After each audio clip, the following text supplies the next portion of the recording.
As a woman who is 5'1", I'm a big believer that fun-sized things are exactly that. So let's go over my favorite board and card games to travel with. All right, I'm going to start off with a company that does pocket-sized games the best, and that is Oink Games. Scout is my favorite card game of all time. I did a video teaching on it if you want to check that out. Startups is probably my second favorite game from this company. It's all about wanting to invest in the right startup companies at the right time. It has a pretty simple rule set, but a lot of strategy is involved. Fun fact, we actually played a few games of startups at Disneyland, and a worker came by and asked if we were gambling. Next is a game that took the board game community by storm last year, and that is Sea Salt and Paper. So in this game, you have these cards that have these beautiful original origami art on them, and it's kind of like set collection hand management with a little bit of push your luck. Super charming.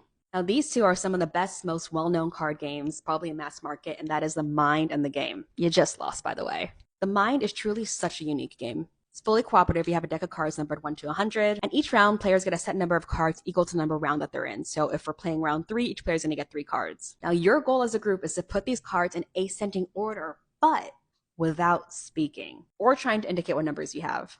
This is truly an experience. Everyone has to play this game at least once. Next up is The Game, which is also fully cooperative. It's kind of like The Mind in that there's a deck of cards 1 to 100, and you're working together with your teammates to play all the cards in the correct order. You have 2 different piles that go ascending and descending, and there's a way to kind of go back, and there's a way to kind of like switch them. Also play this at Disneyland. This is my favorite game to play when I'm waiting at a restaurant for my food, and that is Tinder Blocks. This is a dexterity game. You have these little wooden pieces, and you're trying to just stack them on the campfire. Sometimes you're going to have to build a structure with multiple pieces on it. For example, this one here has 1 wood, 1 red, 1 yellow. And you actually have to build that off to the side first, and then you put the entire thing onto the main campfire. Goal is to be the last player.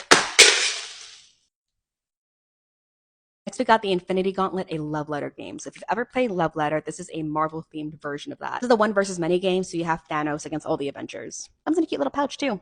Lastly, I want to talk more so about this company. This is called Buttonshy Games, and all their games come in this cute little wallet. These are probably the most portable games that I've ever owned. In Vino Morte is a fun one because it's kind of like that scene in Princess Bride where you're trying to, drink wine or poison or something. You're not sure which one's which. This is the perfect game to play when you're standing in line at amusement parks because you don't really require a table to play them. But I also recommend a lot of other games from this publisher. I'm probably going to list them up here. Okay, those are all my favorite small box portable games to bring with me when I travel. Let me know if I missed anything, and I'm going to go clean up this game right now.